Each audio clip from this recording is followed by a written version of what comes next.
Hi అండి, welcome to రామచిలుకలు vlogs. ఈరోజు ఏం చూపించబోతున్నానంటే ఏసీలో ఉండే మెస్ అయితే క్లీన్ చేయబోతున్నానండి. మీరు అనుకోవచ్చు ఏసీలో ఉండే మెస్ మనం సర్వీస్ వాళ్ళ చేత చేయించుకోవాలేమో అని గట్ట ఏమి ఉండదండి. మనం ఈ మెస్ ఈజీగా మనమే క్లీన్ చేసేసుకోవచ్చు మన చేతులతోటి. పైగా వీక్కి ఒకసారన్నా క్లీన్ చేసుకోవచ్చండి. ఇంకా ఈజీ పద్ధతిలో నేను చూపిస్తున్నాను. ఇది చూశారు కదా, బ్రష్ అండి. అంటే మనకి పెయింటింగ్ వేసే బ్రష్ ఉంటుంది కదా, ఆ బ్రష్ అండి ఇది. సో మేము పెయింటింగ్ వేసి వాడేసిన తర్వాత ఇది ఈ విధంగా అయితే ఉపయోగపడింది మాకు.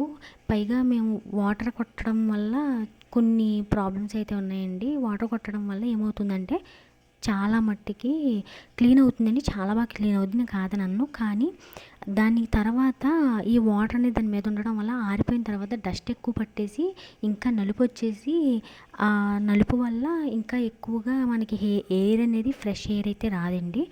సో మనం ఏమనుకుంటామంటే వాటర్ కొట్టేసాం కదా, క్లీన్ అయిపోయింది కదా అనుకుంటాము. తర్వాత ఆరబెట్టిన తర్వాత అది ఇంకా ఎక్కువ డస్ట్ అయితే అబ్జర్వ్ చేసేసుకుంటుందండి. ఇది మెస్ కాబట్టి మధ్య మధ్యలో రాదు కదండి, సో అందుకని ఇబ్బంది పడాలి. ఇలాగా చాలా చాలా ఈజీగా అయితే చేసుకోవచ్చండి. కాకపోతే ఈ బ్రష్ ఉంది కదండి, ఈ బ్రష్ కొంచెం మెత్తగా ఉండేటట్టు చూసుకోండి, మీకు ఈజీగా ఉంటుంది. మేము ఇంత ఫాస్ట్గా అయితే చేయలేదు, ఇది ఎడిటింగ్ చేయడం వల్ల ఇంత ఫాస్ట్గా లాగామంతే, అంతే తప్ప స్లోగానే చేసుకున్నాము. కానీ ఇలా చేయడం వల్ల మీరు చూడొచ్చు చుట్టుపక్కల ఎంతెంత దుమ్ము వెళ్తుంది అనేది.